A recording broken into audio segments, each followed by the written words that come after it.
नमस्कार, मैं अभिषेक कुमार आप सभी का स्वागत करता हूं रेलवे कैंपस से यूट्यूब चैनल पे। तो आप सभी को मेरा जय गुरु। तो चलिए हम लोग बायोलॉजी में कोशिका विभाजन कर रहे थे। आज हम लोग क्लास नंबर 2 देखने वाले हैं।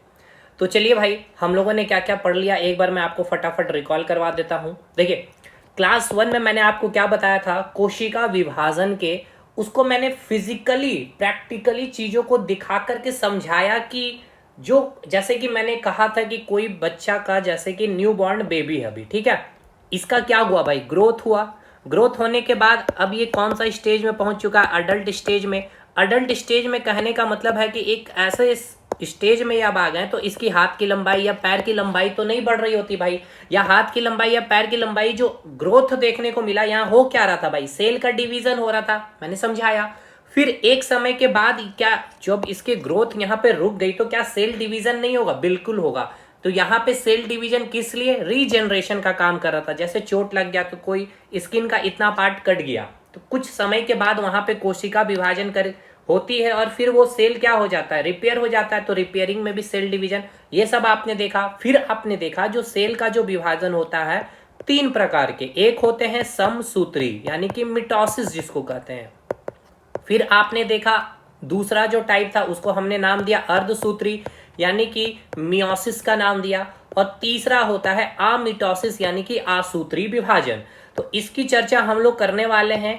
आज हम लोग पूरा का पूरा समसूत्री विभाजन को कवर कर लेंगे और कल हम लोग अर्धसूत्री देख लेंगे, मियोसिस डिवीजन को, और अमिटोसिस को हम लोग एनिमल किंगडम में अच्छे से कवर करेंगे, क्योंकि वहां जब आप एनिमल किंगडम में चीजों को जब देखेंगे उसके बाद ही इसको पढ़ाने में मजा आता है, ठीक है। और चलिए भाई, बाकी सेशन आज हम लोग स्टार्ट करते हैं बिना देर के हुए। सारी चीजें याद होगी आपको, मैं एक बार फिर से रिकॉल करा दूंगा कल की सारी चीजों को। तो हमें यहां से देखना है भाई मिटोसिस सेल डिवीजन को, ठीक है, मिटोसिस सेल डिवीजन को देखना है। हमने आपको बताया था कि ये आपके क्या है, एक कोशिका है जो कोशिका खुद को क्या करती है, विभाजित करती है। तो जो कोशिका खुद को विभाजित कर रही होगी उसको हम क्या नाम देंगे, मदर सेल। और विभाजित होने के बाद जो आपको कोशिका, जो न्यू कोशिका या न्यू सेल का जो फॉर्मेशन हो रहा होता है उसे आप किस नाम से बोलते हैं सर, डॉटर सेल का नाम देते हैं। तो इसमें मैंने कल आपको बताया था कि जो मदर सेल है उसमें सबसे पहले क्या होता है, न्यूक्लियस का डिवीजन होता है जिसको हम नाम देते हैं कार्योकाइनेसिस का। यानी ये कि एक कोशिका है भाई, अब आपके पास 2 कोशिका बनेगी इसके विभाजन के बाद। तो सिंपल सी बात है भाई, 2 न्यूक्लियस चाहिए कि नहीं चाहिए भाई। तो पहले इसकी न्यूक्लियस का डिवीजन होगा, एक न्यूक्लियस से देखिए 2 न्यूक्लियस का फॉर्मेशन हो गया। इसके बाद 2 न्यूक्लियस का फॉर्मेशन हो गया है, अब यहाँ पे जो ये न्यूक्लियस है किसके अंदर उपस्थित है, साइटोप्लाज्म के अंदर उपस्थित है। अब क्या होगा भाई, साइटोप्लाज्म का डिवीजन होगा जिसे हम कहते हैं साइटोकाइनेसिस। इस प्रकार से 2 डॉटर सेल यहाँ से डिवाइड होकर एक सेल और एक ये सेल, न्यू डॉटर सेल का फॉर्मेशन हो जाता है, ठीक है। अब आइए चीजों को कवर करते हैं अच्छे से। अब हम लोग इसको डिटेल में करेंगे। Phases of mitosis cell division, आज का सेशन यहां से स्टार्ट होता है। यानी ये यहाँ पे लिखने का मतलब है मिटोसिस सेल डिवीजन के फेज होते हैं भाई, यानी कि 3 फेज से यहाँ पे चीजें गुजरती है, 3 स्टेजेस होती हैं, तब जाकर के मिटोसिस सेल डिवीजन होता है। अच्छा, मिटोसिस सेल डिवीजन किस कोशिका में होती है, क्या कहेंगे, सोमेटिक सेल में होती है सर। अच्छा, सोमेटिक सेल का मतलब क्या होता है, सोमा। सोमा मतलब क्या हो गया, बॉडी, यानी आपकी जो फुल बॉडी का जो निर्माण हुआ है वो किस कोशिका से हुआ है, तो आप उसको क्या नाम देते हैं सर, सोमेटिक सेल का नाम देते हैं। चलिए इसको भी मैं आपको एक बार रिवाइज करा देता हूं। ये रहा आपका, जैसे कि यहां आप देख सकते हैं somatic cell, all organ in human body made up of somatic cell से, ठीक है। इसी सोमेटिक सेल में क्या होता है, आपका मिटोसिस डिवीजन होता है। यानी कि समसूत्री विभाजन किस कोशिका में होती है सर, सोमेटिक सेल में होती है। यहाँ पे आप देख सकते हैं ये मदर सेल है, इसका डिवीजन हुआ, यहाँ पे न्यू डॉटर सेल यानी कि 2 डॉटर सेल का फॉर्मेशन होता है। और मिटोसिस सेल डिवीजन में मैंने क्या बताया था कि अगर हम लोग क्या भाई, इंसान है, इंसान की हम लोग कोशिका विभाजन के बारे में पढ़ रहे, तो मानव में क्रोमोसोम की संख्या कितनी होती है, 46 होती है। यानी पेयर पूछेगा तो 23 पेयर होते हैं। तो यहाँ मिटोसिस में मैंने आपको बताया था कि मिटोसिस सेल डिवीजन के बाद जो 2 डॉटर सेल का जो फॉर्मेशन होगा, ठीक है, इस 2 डॉटर सेल का जो फॉर्मेशन होगा तो मदर सेल में जो क्रोमोसोम की जो संख्या होती है 46, सेम क्रोमोसोम की संख्या आपको डॉटर सेल में भी देखने को मिलता है। तो इसी विभाजन को हम लोग क्या नाम देते हैं, मिटोसिस। लेकिन ये तो भाई ऊपर ऊपर हो गए। अब मिटोसिस को हम लोग अंदर में पूरा डिटेल जाके एक एक स्टेज को पढ़ेंगे, उससे वहां आपका सवाल बनता है। तो देखिए यहां मैंने लिखा है आफ्टर डिवीजन, यानी कि after mitosis division produce identical chromosome, यानी एक समान गुणसूत्र आपको देखने को मिलता है डॉटर सेल में, ठीक है, पुत्री कोशिका में। क्लियर है भाई? देखिए यहां पे भी 46 है, तो यहां भी आपका 46 है, यहां भी आपका 46 है। चलिए भाई यहां तक चीज है। बाकी यहां पे सेक्स रिप्रोडक्टिव सेल तो आपको पता है यहां पे क्या होगा, मियोसिस वगैरह, ये सब हम लोग डिस्कशन कल कर चुके हैं बहुत डिटेल में। तो चलिए भाई अब आपको यहां से चीजें समझाते हैं और आपको समझना है बढ़िया से। मेंस वगैरह अगर आप लिखेंगे, जेपीएससी में आता है कोशिका विभाजन से क्वेश्चन, ठीक है, तो भाई कुछ नहीं करना, बस ये नोट्स अपलोड करूंगा, इस नोट्स को अच्छे से छाप दीजिएगा डायग्राम बनाते हो और एक बार समझ लीजिएगा तो और आपका थोड़ा सा ज्ञान और आप अपना व्यवहारिक रूप से आंसर को राइटिंग कर पाएंगे। देखिए phases of mitosis cell division, मतलब जो मिटोसिस यानी कि समसूत्री विभाजन के 3 स्टेज है। मैंने आपको 2 स्टेज के बारे में बताया था, एक था आपका कार्योकाइनेसिस जहां पे न्यूक्लियस डिवाइड किया और उसके बाद आपका साइटोप्लाज्म का डिवीजन होकर 2 डॉटर सेल का फॉर्मेशन हुआ। लेकिन इससे पहले एक और फेज होता है जिसे हम नाम देते हैं इंटरफेज। और सबसे इंपॉर्टेंट बात भाई कि ये जो अंतरवस्था, हिंदी में सब कुछ लिखा हुआ है, अंतरावस्था या अंतरवस्था कहते हैं, यानी कि ये वो फेज होता है, ये वो स्टेज होता है कि जिसमें एक कोई भी कोशिका की 90 to 95% जो समय वो इसी स्टेज में गुजर जाती है। मतलब आपकी जो एवरेज, ऑन एन एवरेज जो जीवित रहने का समय है 60 साल, ठीक है, तो आपका 50 से 55 साल जो है ना वो इसी स्टेज में गुजर जा रही है। सिंपल सी बात है थेड भाषा में समझने के लिए। आपसे क्वेश्चन पूछेगा लॉन्गेस्ट पीरियड ऑफ कोई भी सेल की किस स्टेज में गुजरती है, तो इंटरफेज में या कार्योकाइनेसिस में या साइटोकाइनेसिस में। अब ये इंटरफेज क्या है अभी छोड़ दीजिए, वहां हम आएंगे। अभी मैं आपको ये बता रहा हूं कि कोई भी कोशिका इन 3 स्टेजों से होकर के गुजरती है और फिर जाके हम बोलते हैं कि मिटोसिस सेल डिवीजन कंप्लीटेड हुआ। तो सबसे पहले हम क्या देखने वाले हैं, इंटरफेज के बारे में। तो चलिए देखिए यहां लिखा हुआ है इंटरफेज यानी कि अंतरावस्था, लॉन्गेस्ट पीरियड ऑफ सेल, यानी अंतरावस्था या कोशिका के जीवन का सबसे लंबा काल होता है। यानी कि कोशिका अपने जीवन को 90 to 95% इसी फेज में खुद को गुजार लेती है। अब इस इंटरफेज में आखिर कोशिका खुद को करती क्या है, तो मैं एक सिंपल भाषा में आपको बता दूं कि जो कोशिका है वो अपने आप को इंटरफेज में खुद को तैयार कर रही होती है, खुद को तैयार कर रही होती है। किस लिए? विभाजन करने के लिए। तो इसको खुद को तैयार करने के लिए 90 to 95% समय देना पड़ता है और इसी 90 to 95% समय के दौरान ये कोशिका क्या करेगी भाई, खुद को न्यूट्रिएंट्स इसको चाहिए। आपने जो भी खाना खाया तो भाई कोशिका को न्यूट्रिएंट्स चाहिए ना, तभी तो जाकर के आपको एनर्जी का फॉर्मेशन होगा। तो आपकी जो भी बॉडी, जिस भी अंग को, जिस भी ऑर्गन को कोई भी काम करना है तो वो ऑर्गन की कोशिका को जब तक न्यूट्रिएंट्स नहीं मिलेगा तो माइटोकॉन्ड्रिया क्या करेगी भाई, एनर्जी का फॉर्मेशन नहीं करेगी। ये सब याद है ना, एटीपी का फॉर्मेशन वगैरह कैसे होता है। तो इसी 90 to 95% में वो कोशिका कर रही है भाई, न्यूट्रिएंट्स भी ले रही है, खुद को ग्रो भी कर रही है, साथ के साथ बहुत सारी कोशिकाएं, और बहुत सारी क्या, बहुत सारी नहीं, ऑलमोस्ट सारी कोशिकाएं कुछ चीजों का सिक्रेशन करेगी या कुछ चीजों को एक्सक्रीट आउट करेगी। मतलब कि कुछ हार्मोन का या कुछ एंजाइम का बॉडी के अंदर सिक्रेशन करने का काम होता है, काम करती है। क्लियर हो गया भाई? इंटरफेज में मेनली अगर समझना हो या किसी को बतलाना है तो कोशिका इंटरफेज में क्या कर रही होती है, खुद को तैयार कर रही होती है। किस लिए भाई? अपने आप को विभाजन करने के लिए, यानी अपने आप को ग्रो कर रही होती है इस इंटरफेज में। अब इस इंटरफेज को हम लोग फर्दर 3 स्टेजेस में डिवाइडेड करते हैं, 3 फेज में। एक होता है G1 फेज यानी कि गैप 1 फेज का नाम देते हैं, फिर होता है S फेज यानी कि सिंथेसिस फेज, और फिर होता है G2 फेज यानी कि ग्रुप 2 फेज, और एक आपने पढ़ा होगा किताबों में G0 फेज। तो ये वो उस कोशिका के लिए होती है वो कोशिका के लिए होती है कि जो कोशिका विभाजन नहीं करती है, जैसे कि न्यूरॉन सेल के बारे, नर्व सेल, ये सारी कोशिकाएं खुद को विभाजित नहीं करती है, तो वो G2 फेज में आ जाती है। इसलिए ये इंपॉर्टेंट नहीं है आपके लिए। आप समझिए, जैसे कि नाम में ही सब कुछ छुपा हुआ होता है, मैंने हमेशा कहा है गैप वन फेज है, यानी कि कोशिका यहाँ पे अभी जैसे कोई एक नई कोशिका, अच्छा एक चीज को समझिए, और भी एक चीज को और समझ लीजिए भाई, मैंने पहले ही कहा कि इतने अच्छे से हर एक डाउट को लेके मैं चलूंगा कि आपको कोई डाउट बचेगा नहीं। जैसे कि ये कोई एक कोशिका खुद को विभाजित की तो भाई एक डाउटर सेल, एक और डाउटर सेल का फॉर्मेशन, यानी ये हो गया सर मदर सेल और ये हो गया आपका डाउटर सेल। अब फर्दर ये कोशिका भी खुद को विभाजित करी तो अब ये कोशिका क्या बन गई, मदर सेल, और ये हो गया आपका डाउटर सेल। फिर से ये कोशिका खुद को विभाजित की तो ये मदर सेल, ये फिर डाउटर सेल। उसी प्रकार यहां पर भी आपको देखने को मिलेगा, ये खुद को विभाजित की तो भाई ये अब मदर सेल हो गई और ये फिर डाउटर सेल, फिर ये खुद को, इस तरह से चीजें क्लियर है। क्योंकि आपके मन में ये डाउट आ रहा होगा कि भाई मदर सेल डाउटर सेल फिर तो ये फर्दर विभाजित होते ही जाएगी, तो कहाँ, तो भाई हाँ, जैसे जैसे जो विभाजित होगी वो मदर सेल, जो न्यू कोशिका का निर्माण कर रही होगी वो हो जाएगी डाउटर सेल। चलिए यहां तक चीजें क्लियर है। अब देखिए, मान के चलिए कोई एक नई कोशिका अभी या डाउटर सेल बनी है, तो अभी ये कुछ गैप लेगी, उस गैप को ही नाम देते हैं जीवन। अब यहाँ इस गैप लेकर के ये क्या करती है अभी हम उसको बताएंगे।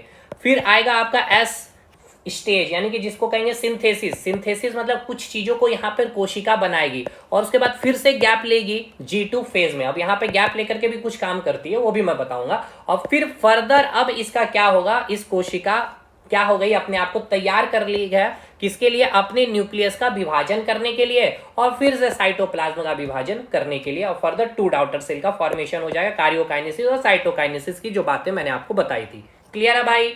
धीरे धीरे एकदम हम एंट्री लेंगे एकदम डेप्थ में जाकर के, अभी आपको देखते हैं समझ में आएगा सब कुछ, देखिएगा।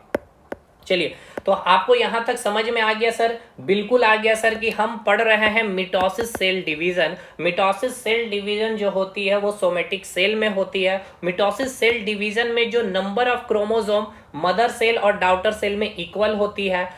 अब मिटोसिस सेल डिवीजन 3 स्टेजेस में होती है। एक सबसे पहला स्टेज होता है इंटरफेज। इंटरफेज में कोशिका खुद को क्या करती है, तैयार करती है विभाजन करने के लिए। इस इंटरफेज को फिर हम फर्दर 3 स्टेजेस में पढ़े हैं सर, एक G1 फेज, S फेज और G2 फेज। तो चलिए अब एक एक करके G1 फेज क्या है, G2 फेज क्या, उसको देखते हैं। देखिए यहां मैंने लिख रखा है, अंतरावस्था में कोशिका खुद को विभाजन करने के लिए तैयार करती है। क्लियर है। चलिए G1 फेज में आखिर कोशिका क्या कर रही होती है, अब इसको देखिए। देखिए G1 फेज में जो कोशिका होती है ये अपनी साइज को बढ़ा रही होती है, ठीक है, अपनी साइज को बढ़ा रही होती है और कोशिका के अंदर जितने भी कोशिका के अंग होते हैं उनकी संख्या 2 गुनी हो जाती है। अब इसको समझिए पहले, इसको समझिए पहले, उसके बाद वहां आएंगे नोट्स पे। देखिए हमने क्या बोला सर, कोशिका विभाजन का मतलब एक कोशिका से 2 कोशिका का निर्माण होना, है ना, याद करिए भाई सारी चीजों को। तो ये मदर सेल हो गया सर। अच्छा अब एक बात बताइए, अगर ये मदर सेल है, ठीक है भाई, मदर सेल के भाई क्या है, कोशिकांग होगी। कोशिकांग मतलब कोशिका का अंग, यानी कि सेल ऑर्गेनेल। इसके अंदर क्या होगी, माइटोकॉन्ड्रिया होगी, ठीक है, एक न्यूक्लियस होगा, उसके बाद यहाँ पे इंडोप्लाज्मिक रेटिकुलम, ये सारे कोशिकांग अंग होंगे। लेकिन अब आपको यहाँ से 2 कोशिका का फॉर्मेशन करना है, यानी इस कोशिका के अंदर भी एक माइटोकॉन्ड्रिया यहाँ भी, एक न्यूक्लियस यहाँ भी, एक न्यूक्लियस यहाँ। इसलिए जो कोशिका होती है इंटरफेज के G1 स्टेज में या G1 फेज में या ग्रुप 1 फेज में ये अपनी साइज को बढ़ाना मतलब ये कोशिका इतनी है तो उतना नहीं, मतलब कि धीरे धीरे वो अपने आप को विकसित करते हैं, कोशिका अंग का निर्माण कर रही होती है फुल्ली, और साथ के साथ क्या कर रही होती है भाई, जो कोशिका के जो अंग है उसकी संख्या को 2 गुना कर रही होती है, क्योंकि एक न्यूक्लियस इसके पास जाएगा और एक न्यूक्लियस इसके पास जाएगा, इसीलिए वो 2 न्यूक्लियस, 2 माइटोकॉन्ड्रिया, 2 इंडोप्लाज्मिक रेटिकुलम, यानी कि क्या करेगा भाई, डबल करेगा अपने कोशिका के अंग को, यानी कि आपसे 2 आदमियों का निर्माण होना, ठीक है, ऐसा समझिए। तो भाई 2 आदमियों का निर्माण होगा तो एक सर इसे चाहिए, एक सर इसे भी चाहिए ना। तो अब आप क्या करेंगे भाई, पहले 2 सर का, यानी कि 2 सर होने चाहिए तभी यहाँ पे जाएगा, यहाँ पे आएगा। उसी प्रकार ये कोशिका, यानी कि जो न्यू सेल जो होती है G1 फेज में, यानी कि गैप 1 फेज में क्या कर रही होती है, अपने जितने भी कोशिकांग होते हैं उन सारे कोशिकांग को 2 गुना यानी कि डबल करती है। क्लियर हुआ भाई, क्यों करती है, क्योंकि एक मदर सेल जो होती है 2 डाउटर सेल का फॉर्मेशन करती है। चलिए सब ठीक है यहां तक। तो वही चीज यहां मैंने लिखा है कि G1 फेज में कोशिका का साइज बढ़ता, फिर से मैं कह रहा हूं कोशिका का साइज बढ़ना, ये सही शब्द यहाँ नहीं होगा, यहाँ पे लिखना चाहिए कोशिका का डेवलपमेंट होता है, यानी कि कोशिका का विकास होता है। और कोशिका के अंदर जितने भी विकास होता है, मतलब कि एक कोशिका के अंदर एक माइटोकॉन्ड्रिया अब वो अपने आप को डेवलप करती है दो माइटोकॉन्ड्रिया का फॉर्मेशन करेगी, दो न्यूक्लियस का फॉर्मेशन करेगी, ठीक है। जितने भी कोशिकाएं होती है उनकी संख्या दोगुनी हो जाती है, ठीक है। जीवन फेज क्लियर हो गया। तो जीवन फेज में इतना समय लगा दिया अब कोशिका। अब फिर अगला फेज आता है एस फेज। अब इस एस फेज को समझिए क्या हो रहा है यहाँ पे। एस फेज मतलब समझ में आ रहा है ना, S for synthesis phase.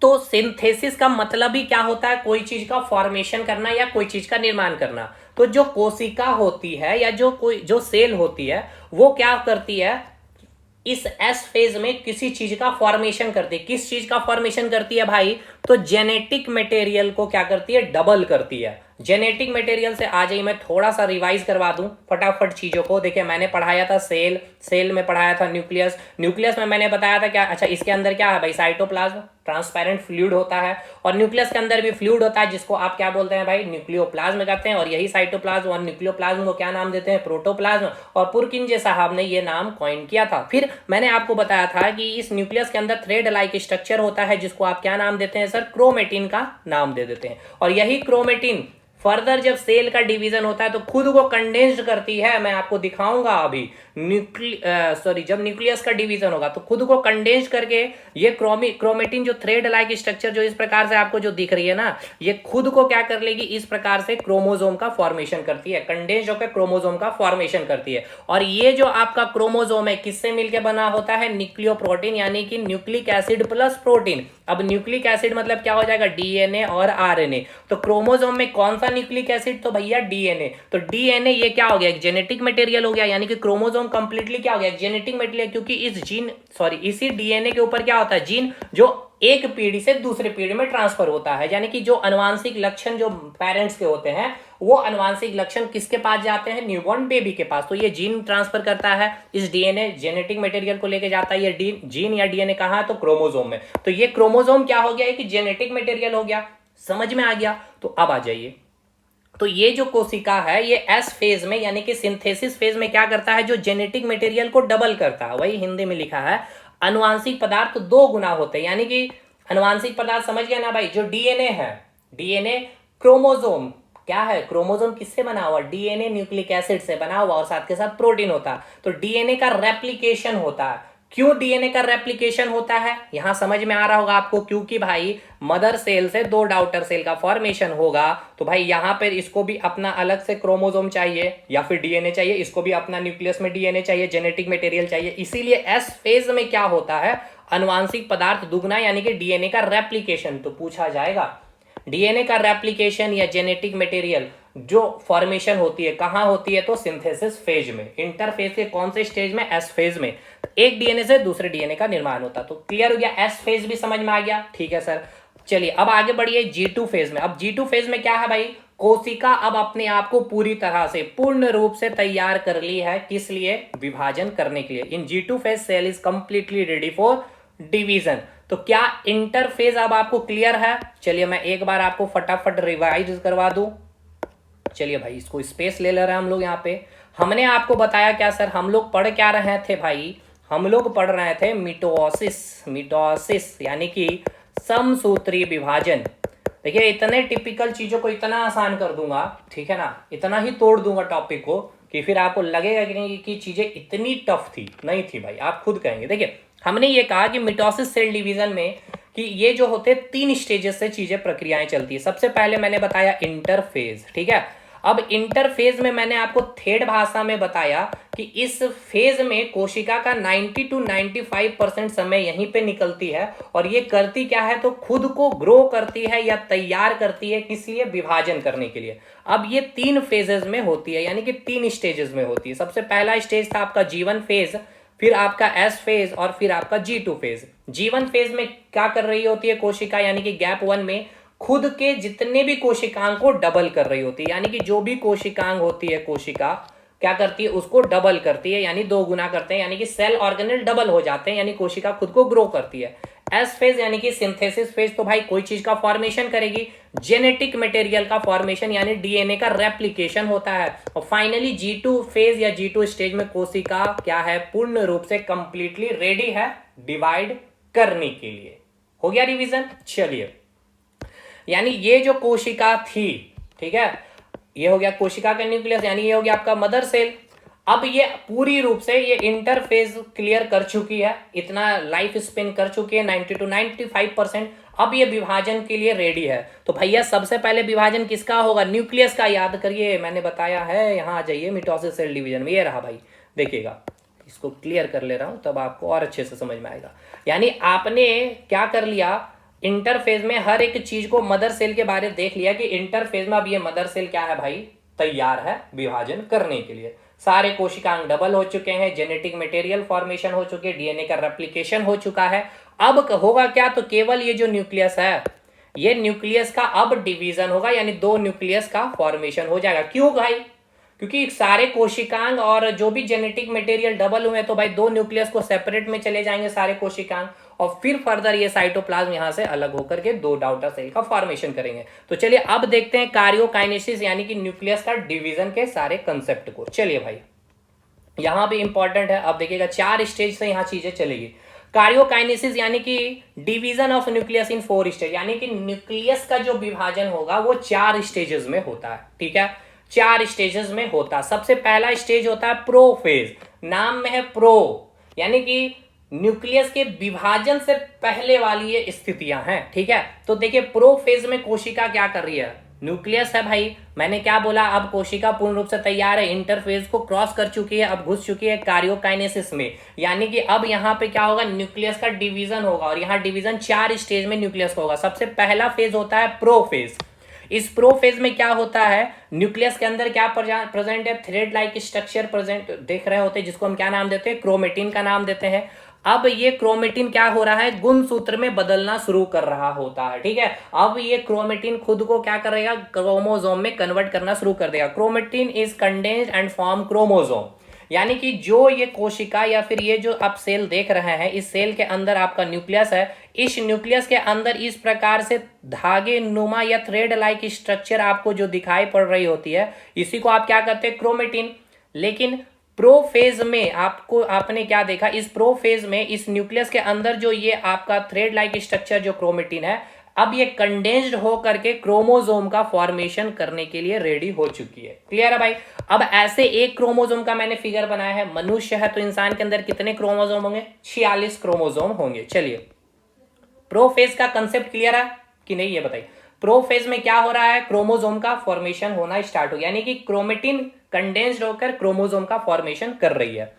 Cell के अंदर जितने कोशिकांग थे, ठीक है, सेल के अंदर जितने भी सेल ऑर्गेनेल थे, उन सभी सेल ऑर्गेनेल धीरे धीरे अब उनकी जो झिल्लियां हैं यानी मेम्ब्रेन क्या होगी, गायब होना शुरू करेगी। भाई देखिए, समझिए, जैसे मैंने सेल चैप्टर में पढ़ाया था आपको, ठीक है, सेल हो गया, सेल वाल है, तो इसके बाहर फिर अंदर क्या, सेल मेम्ब्रेन है, न्यूक्लियस है, तो इसके बाहर क्या है, न्यूक्लियस मेम्ब्रेन है। तो अब ये जो न्यूक्लियस है भाई, ये डिवाइड करेगा, तो उससे पहले ये न्यूक्लियस मेम्ब्रेन को हटना होगा, तो धीरे धीरे ये डिसअपियर हो जाता है ये मेम्ब्रेन। ठीक है, ये मेम्ब्रेन क्या होता है, इसी प्रोफेज में जितने भी कोशिकांग है, क्योंकि सारे कोशिकांग अब दो कोशिका बन चुके हैं ना, सॉरी, दो कोशिकांग हो चुके हैं सारे, जैसे कि माइटोकॉन्ड्रिया 2 हो गया, तो उसकी जो बाहरी झिल्ली है वो सारे गायब हो जाएंगे, क्योंकि अब न्यूक्लियस यहां से डिवाइड करेगा, 2 न्यूक्लियस का फॉर्मेशन हो जाएगा। नहीं समझ में आया? जैसे समझिए एक बार फिर से, जैसे कि ये आपकी मदर सेल है, ठीक है, ये न्यूक्लियस है भाई, अब इसके अंदर जो थ्रेड लाइक स्ट्रक्चर है, अब ये क्या हो गया, कंडेंस होकर क्रोमोसोम के रूप में बदलना शुरू कर चुकी है। साथ के साथ इसकी भी जो बाहर की जो लेयर है, इस न्यूक्लियस के बाहर जो ये लेयर आप देख रहे हैं, ये न्यूक्लियर मेम्ब्रेन जिसको नाम देते हैं, अब ये गायब होना शुरू करेगी। तब तो जाकर के ये न्यूक्लियस दो फॉर्म में अभी ये इस तरह से, तब जाकर के ये जो आपकी न्यूक्लियस है, ठीक है, तब जाकर के ये जो ये न्यूक्लियस है 2 फॉर्म में इस प्रकार से आपको बदलते हुए दिखेगी। ठीक है, अलग यहाँ से होगी, यहाँ पे थ्रेड लाइक स्ट्रक्चर अलग अलग दिखेगा। ठीक है, तो क्लियर है ना भाई? प्रोफेज में क्या हो रहा है, क्रोमेटिन कंडेंस्ड होकर के क्रोमोसोम का रूप ले रही है। साथ के साथ जो भी कोशिकांग है, अगर उस कोशिकांग की कोई बाहरी लेयर है, झिल्लियां है, मेम्ब्रेन है, तो वो मेम्ब्रेन क्या होगी, डिसअपियर यानी कि गायब होना शुरू कर देती है। नेक्स्ट, स्पिंडल फाइबर का निर्माण शुरू हो जाती है। अब ये स्पिंडल फाइबर मैं अभी नेक्स्ट आगे के फेज में बताऊंगा, अभी बस इतना समझिए। अगर एग्जाम में पूछ लिया जाए कि स्पिंडल फाइबर का निर्माण या formation of spindle fibre begins किस स्टेज में होता है, तो प्रोफेज में होता है। अभी बस इतना समझिए, अभी स्पिंडल फाइबर में दिखाऊंगा। देखिए, इस फिगर को ध्यान से अगर आप देखेंगे तो ये आपका मदर सेल हो गई, ठीक है, इसके अंदर क्या उपस्थित है, न्यूक्लियस है, इसके अंदर कितने क्रोमोसोम होंगे, 46 क्रोमोसोम होंगे। इस प्रोफेज में आपका जो थ्रेड लाइक स्ट्रक्चर जो क्रोमेटिन था खुद को कंडेंस करके 46 क्रोमोसोम का फॉर्मेशन कर दी है। इसके बाद साथ के साथ यहाँ पे जितने भी कोशिकांग थे उसकी बाहरी लेयर क्या हो गई भाई, डिसअपियर, इसके जो न्यूक्लियर मेम्ब्रेन था वो गायब हो जाएगी। ठीक है, और ये जो आपकी जो क्रोमोसोम आप जो देख रहे हैं ना, इसको जो पकड़ के रखे हुए है, वो पकड़ के जो रखा हुआ होता है उसी को हम कहते हैं स्पिंडल फाइबर। ठीक है, तो ये अभी हम आपको आगे बताएंगे स्पिंडल फाइबर। अब आपको समझ में आ गया ना स्पिंडल फाइबर क्या है, इस क्रोमोसोम को पकड़ के एक दो ध्रुव में इस प्रकार से बांटने का ये काम करेगा। अभी आपको नेक्स्ट फेज में समझ में आएगा। ठीक है, यहां तक चीजें क्लियर है? ठीक है भाई, अब अगला जो फेज होगा वो फेज होगा मेटा फेज। मेटा मतलब मिडिल, यानी ये मिडिल, अभी आपको समझ में आएगा मिडिल से कैसे चीज है। अभी यहां तक चीजें क्लियर है कि भाई देखिए न्यूक्लियस का यहाँ डिवीजन हो रहा, तो न्यूक्लियस का डिवीजन में सबसे पहले क्या हुआ, प्रोफेज हुआ, यानी ये न्यूक्लियस में क्या हुआ है, जितने भी कोशिकांग थे, ठीक है, वैक्यूल्स होते हैं न्यूक्लियस के अंदर में, थ्रेड लाइक स्ट्रक्चर जो क्रोमेटिन होते हैं वो कंडेंस्ड होकर के क्या हो गए भाई, क्रोमोसोम का फॉर्मेशन हो गया। न्यूक्लियस के बाहर जो मेम्ब्रेन है वो गायब हो गई है। क्लियर है? अब आगे बढ़े। अब यहाँ पे अगर आप देखेंगे दूसरे स्टेज में, अब न्यूक्लियस के डिवीजन में हम पहुंच चुके हैं जिसको बोल रहे हैं मेटाफेज। यहाँ पे क्या होगा, क्रोमेटिन से कंप्लीटली गुणसूत्र का फॉर्मेशन, यानी कि जो थ्रेड लाइक स्ट्रक्चर जो क्रोमेटिन था कंप्लीटली क्रोमोसोम के फॉर्म में बदल चुकी होती है मेटाफेज में, और सारे के सारे 46 क्रोमोसोम जो होते हैं वो बीच में आकर के, इसीलिए बोला मेटा का अर्थ मिडिल, इसीलिए मैंने बोला कि मेटा फेज में सारे क्रोमोसोम मिडिल में, यानी कोशिका के एकदम मिडिल में आकर के क्या हो जाते हैं, जम जाते हैं। और ये एग्जाम में आपका पूछा गया है मेटाफाइजियल प्लेट, इसी को कहते हैं मेटाफाइजियल प्लेट। ठीक है, यानी अब इस फिगर को ध्यान पूर्वक से देखिएगा, ये आपका मदर सेल है। अब इस मदर सेल के न्यूक्लियस की कहानी यहाँ चल रही है, यानी ये जो आपका फिगर बना है ये आपका क्या है, न्यूक्लियस है। इस न्यूक्लियस के अंदर ऐसे कितने 46 क्रोमोसोम उपस्थित होंगे, यहाँ दो मैंने दिखाया। इन सारे 46 क्रोमोसोम को इस प्रकार से यहाँ पे जो सेंटर में जो पकड़ के रखा हुआ रहता है, ये हो गया जो पकड़ के रखा हुआ है स्पिंडल फाइबर, और ये स्पिंडल फाइबर को यहाँ पोल में जो पकड़ के रखा हुआ था उसको हम बोलते हैं सेंट्रियोल। ठीक है, उसे क्या बोलते हैं, सेंट्रियोल। अब ये जो आपका क्रोमोसोम यहाँ जो देख रहे हैं एकदम सेंटर में अलाइन हो जाता है, इस एक प्लेट नुमा स्ट्रक्चर बन जाती है। इस प्लेट को हम लोग कहते हैं मेटाफाइजियल प्लेट। ठीक है, देखिए यहां पे आपको दिखाया मैंने 4-5 क्रोमोसोम लेके, ऐसे टोटल 46 क्रोमोसोम होंगे और एकदम सेल के मिडिल में, इसीलिए तो नाम है मेटाफेज। और मिडिल में यहाँ पे क्या हो जाते हैं, स्टोर हो जाते हैं, एक लाइन से जम जाते हैं सारे के सारे क्रोमोसोम। और ये सारे क्रोमोसोम को, ये जो धागे नुमा जो स्ट्रक्चर ऐसे जो दिख रहा है, इसी को आप क्या कहते हैं, स्पिंडल फाइबर। ये स्पिंडल फाइबर यहाँ पे जो अटैच होता है उसको हम बोलते हैं सेंट्रियोल। सेम इस साइड भी वही है। ये तक चीजें क्लियर है? ये कौन सा स्टेज में चीजें चल रही है, मेटाफेज में। तो आपसे पूछा जाएगा मेटाफाइजियल प्लेट का फॉर्मेशन किस स्टेज में, तो मेटाफेज में। ये पूछा गया है, आप प्रीवियस ईयर के क्वेश्चन करेंगे तो समझ में आएगा। नेक्स्ट देखिए, all 46 chromosome align centre in a cell, this process is called metaphaseal plate. ये मैंने बता दिया। स्पिंडल फाइबर से क्या होते हैं, गुणसूत्र जुड़े होते हैं, chromosome attach with spindle fibre. अब क्लियर हो गया स्पिंडल फाइबर। तो ये स्पिंडल फाइबर का फॉर्मेशन कहां हुआ था, प्रोफेज में हुआ था। क्यों हुआ, अब आपको समझ में आया, क्रोमोसोम को जोड़ के रखे हुए हैं। चलिए आगे बढ़िए, तीसरे फेज में एनाफेज।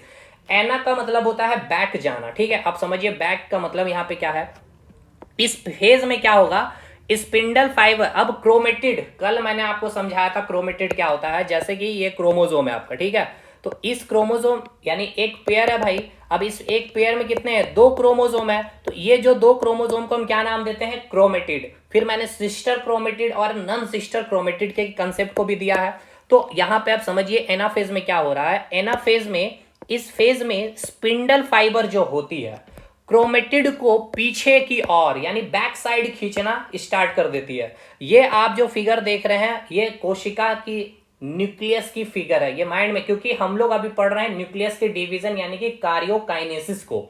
तो ये आपका सेल और ये है आपका न्यूक्लियस, यानी ये वाली चीजें आपको यहां पर दिखाई गई है। क्लियर है? चलिए, तो अब यहां पे देखिए हो क्या रहा एनाफेज में। एनाफेज का मतलब मैंने आपको क्या बताया, बैक। बैक का मतलब क्या है कि ये जो आपका क्रोमोसोम था, इस क्रोमोसोम को जो पकड़े हुए है ये स्पिंडल फाइबर, ठीक है, ये जो आपका क्रोमोसोम को पकड़े हुए ये स्पिंडल फाइबर, ये बैक साइड खींचेगी। ठीक है, इसको बैक साइड खींच करके अलग करेगी क्रोमो, यानी कि क्रोमेटिड को, क्रोमोसोम के क्रोमेटिड को खींच करके अलग करेगी बैक साइड के डायरेक्शन में, एकदम बैक साइड। ठीक है, इसलिए इसका नाम है एनाफेज। एना का मतलब ही होता है बैक। ठीक, तो चलिए देखिएगा यहाँ पे स्ट्रक्चर में भी मैंने बनाया है, एक बार फिर से यहाँ पढ़ लिया जाए। इस फेज में स्पिंडल फाइबर क्रोमेटिड को पीछे की ओर खींचने लगती है। In anaphase spindle fibres are pulled back, तो देखिए यहाँ पे अगर आप ध्यान देखिएगा तो क्रोमोसोम 1 है, 2, 3, 4 ऐसे 46 क्रोमोसोम होंगे। इसको अभी जो ये क्रोमोसोम यहाँ पर थी सेंटर में अलाइन थी मेटाफेज में, अब ये स्पिंडल फाइबर से अटैच, इसको खींच लिया गया, तो अब ये धीरे धीरे ऊपर जाएगी ध्रुव में यानी कि पोल में। तो यहाँ पे सेंट्रियोल के पास आ जाएंगे। यहाँ पे देखिए इसको बैक साइड खींच रही है, उसी प्रकार ये भी बैक साइड। यहाँ पे मैंने डायरेक्शन भी दिखाया बैक साइड का डायरेक्शन। ये नोट अपलोड रहेगा, अच्छे से चीजें क्लियर हो जाएगी, कोई चीज लिखने की जरूरत नहीं है। क्लियर है यहाँ तक चीजें। अब लास्ट फेज में अब एंट्री मार रहे हैं हम लोग, जिसको कहेंगे टीलोफेज। टीलोफेज का मतलब ये होता है एंड में आ जाना, यानी अंतिम फेज है। इसमें गुणसूत्र खिंचा करके ऊपर आ जाता है पूरी तरह से, और जितना भी प्रोफेज में जो भी चीजें हुई थी उसका जस्ट अपोजिट आपको टीलोफेज में होता है। जैसे कि क्रोमेटिन का क्रोमोसोम में बनना प्रोफेज में आपने देखा, तो यहां उसका जस्ट अपोजिट होगा। क्रोमोसोम से यहां पे क्रोमेटिन का फॉर्मेशन होगा, यानी कि जो क्रोमोसोम आपने इस प्रकार से देखा था, अब ये क्रोमोसोम क्या होगा भाई, क्रोमेटिन में थ्रेड लाइक स्ट्रक्चर में कन्वर्ट हो जाएगा।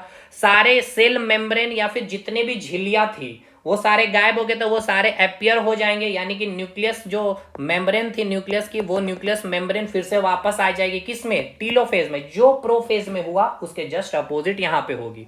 ठीक है, समझिए एक बार फिर से, हमने आपको क्या कहा प्रोफेज में कि क्रोमेटिन कंडेंस होकर क्रोमोसोम का फॉर्मेशन करने लग गई है, और साथ के साथ जो भी न्यूक्लियस मेम्ब्रेन है वो गायब हो रही थी। तो अब वो सारी चीजें उसके जस्ट अपोजिट आपको टीलोफेज में, क्योंकि अब यहाँ पे कंप्लीटली इसमें गुणसूत्र पूरा खींच करके देखिए ऊपर आ गया हुआ है, और यहाँ पे देखिए डॉट डॉट करके ऐसा न्यूक्लियर मेम्ब्रेन आ गया, और ये थ्रेड लाइक स्ट्रक्चर क्रोमेटिन में कन्वर्ट हो चुकी है। कौन, क्रोमोसोम। और इस प्रकार से देखिए दो न्यूक्लियस हो गया, दो न्यूक्लियस बन गया ना, यानी कि यहाँ पे अब देखिए दो न्यूक्लियस, एक न्यूक्लियस ये, एक न्यूक्लियस ये, हुआ कि नहीं हुआ ये बताइए। तो यहाँ पे इसी को आपने तो कहा था भाई कार्योकाइनेसिस। चलिए इसको पहले पूरा करिए। और जितना भी प्रोफेज में हुआ था उसका उल्टा होगा। इस फेज में सारे कोशिकाओं की झिल्ली वापस आ जाएगी। जैसे न्यूक्लियस है तो न्यूक्लियर मेम्ब्रेन आप देख सकते हैं यहाँ रेड रेड कलर के डॉट से दिखाया, वापस आ गई है। फिर अगर इसके माइटोकॉन्ड्रिया की झिल्ली वापस आ जाएगी, जितने भी कोशिकाओं की झिल्लियां गायब हुई थी वो वापस आ जाएगी इसी टीलोफेज में। इसके बाद फिर यहाँ पे लिखा गया है कि क्रोमोसोम धीरे धीरे क्रोमेटिन फाइबर में कन्वर्ट हो जाएगी। ठीक है, और स्पिंडल फाइबर यहाँ पे फिर गायब हो जाती है टीलोफेज में। क्लियर और नॉट, यहां तक चीजें। तो फाइनली अब देखिए दो न्यूक्लियस आपके पास आ गया है।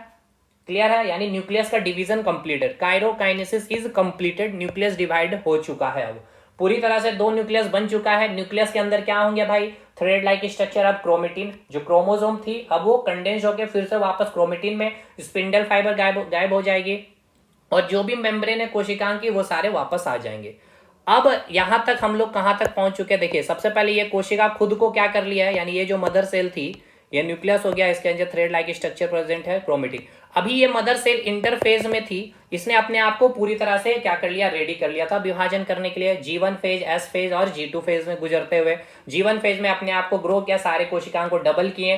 S फेज में सिंथेसिस किए, जेनेटिक मटेरियल को डबल किए और डीएनए का रेप्लिकेशन किए, और G2 फेज में पूर्ण रूप से तैयार हो गए। फिर यहां से कार्योकाइनेसिस से अब ये दो कोशिका ये जो मदर सेल है अपनी न्यूक्लियस को डिवाइड कर चुकी है। ठीक है, थ्रेड लाइक स्ट्रक्चर यहाँ पे ऊपर से। अब यहाँ पे क्या होगा भाई, साइटोकाइनेसिस की प्रक्रियाएं होगी, जहां आप देखेंगे दो कोशिका यानी कि दो डॉटर सेल का फॉर्मेशन हो जाएगा। ठीक है, अब इसको देखिएगा, यहां से भी क्वेश्चन बनेगा। देखिए साइटोकाइनेसिस यहां पे लिखा गया, cytokinesis division into two daughter cell is completed. Cytokinesis में क्या होगा, जो आपका साइटोप्लाज्म है उसका डिवीजन होगा। लेकिन यहाँ पे कुछ है, प्लांट सेल और एनिमल सेल में थोड़ा सा डिफरेंस होता है। अभी देखिए ये जैसे कि कोशिका है एनिमल सेल की, ठीक है, और ये मान के चलते हैं ये आपका प्लांट सेल की कोशिका है। इसके अंदर न्यूक्लियस होगा भाई, इसके अंदर भी न्यूक्लियस है। तो भाई कार्योकाइनेसिस हो रखा है, तो भाई दो न्यूक्लियस उपस्थित होंगे, थ्रेड लाइक स्ट्रक्चर, यहाँ पे भी थ्रेड लाइक स्ट्रक्चर होगा, यहाँ भी थ्रेड लाइक स्ट्रक्चर होगा। ठीक है, तो अब इसके अंदर क्या उपस्थित है, कोशिका के अंदर भाई ट्रांसपेरेंट फ्लूइड उपस्थित होता है, जिसको आप क्या नाम देते हैं, साइटोप्लाज्म का नाम देते हैं। इसके अंदर भी क्या होगा भाई, लिक्विड यानी कि ट्रांसपेरेंट फ्लूइड उपस्थित होगा, जिसको आप साइटोप्लाज्म का नाम देंगे। तो साइटोकाइनेसिस की प्रक्रियाएं अभी चल रही है, तो ये साइटोप्लाज्म क्या करेगा, खुद को डिवाइड करेगा। तो जो एनिमल सेल होती है, अब यहां मैं साफ साफ लिख रहा हूं, देखिए ये है आपका एनिमल सेल, ठीक है, एनिमल सेल, और ये हो गया आपका प्लांट सेल। तो एनिमल सेल में होता क्या है कि यहां पे इस प्रकार से इसको क्या किया जाएगा, कंप्रेसिबल यानी कि सेंटर की ओर फोर्स लग करके इसको अलग किया जाएगा। तो इसको देखिए, इसके बाद ये जो स्ट्रक्चर आपको देखने को मिलेगा इस प्रकार से, इस प्रकार से देखिए, तो एक इधर से कोशिका का फॉर्मेशन यानी ये दबा करके, यानी कि सेंटर में, यानी कि सेंट्रीपिटल फोर्स यहाँ पे लग रहा होगा। तो वही चीज यहाँ पे, और प्लांट में क्या होता है, यहाँ पे प्लांट में देखेंगे तो इस साइड में फोर्स, यानी कि केंद्र से दूर जाएगा, यानी ये जो आपका सेंटर यहाँ से दूर जाकर के एक फोर्स इधर, एक फोर्स अलग होगा, यहाँ से दो पार्ट, एक कोशिका ये, एक कोशिका ये होता है आपके प्लांट सेल में। तो ये भी क्वेश्चन आपके एग्जाम में पूछ लिए जाते हैं। तो देखिए साइटोकाइनेसिस में क्या होगा, साइटोप्लाज्म डिवाइड करेगा, यानी एनिमल सेल में देखिए जैसे आपका ये है भाई, दो न्यूक्लियस का फॉर्मेशन हो चुका है। अब यहाँ पे ध्यान देखिए, यहाँ पे फोर्स इस प्रकार से लग रहा है केंद्र में, तो यहाँ पे फर्दर देखिए इस प्रकार से आकर के आपका ये बन चुका है, और फिर यहाँ पे आपको देखिए दो डाउटर सेल अलग हो चुकी है। तो यहाँ पे फोर्स कैसे लग रहा है, केंद्र की ओर, यानी सेंट्रीपिटल केंद्र की ओर से यहाँ पे अलग होती है एनिमल सेल में। और प्लांट सेल में अगर देखेंगे तो ये आपका प्लांट सेल है, दो न्यूक्लियस हो चुका है। अब यहाँ पे देखिएगा तो यहाँ पे केंद्र से दूर जा रही होती है, ठीक है, सेंट्रीफ्यूगल, यानी कि केंद्र से दूर जाकर के दो डाउटर सेल का फॉर्मेशन होता है। तो साइटोकाइनेसिस प्रोसेस क्लियर हो गया भाई। यानी अब देखिए क्या मिटोसिस सेल डिवीजन कंप्लीट हुआ कि नहीं हुआ, इसको देखिए यहाँ पे। तो देखिए ये आपका मदर सेल, और देखिए दो डाउटर सेल आ चुका है कि नहीं, ये आपका मदर सेल था, दो डाउटर सेल आ चुके हैं, यानी कि मिटोसिस सेल डिवीजन कंप्लीटेड। अब मियोसिस सेल, यानी कि जो मिटोसिस सेल डिवीजन में आपको समझना है कि वहां पे कैसे मदर सेल और डाउटर सेल के बीच में जो भिन्नताएं होती है वो हम लोग वहां डिटेल करेंगे। तो इस क्लास के मिटोसिस सेल डिवीजन में कहीं कोई सिंगल डाउट है तो आप कमेंट कर सकते हैं। बाकी देखिए यहाँ पे मिटोसिस सेल डिवीजन है, बस इतना ही समझना है। यहाँ से जितने क्वेश्चन आएंगे मैंने सारे लिख दिए, करवा दिए, समझा दिए। मिटोसिस सेल डिवीजन 3 फेजेस से गुजरेगी भाई, ये 3 फेजेस को मैंने समझा दिए, इंटरफेस, कार्योकाइनेसिस और साइटोकाइनेसिस। ठीक है, दैट्स ऑल। मिलेंगे नेक्स्ट वीडियो में, तब तक के लिए धन्यवाद।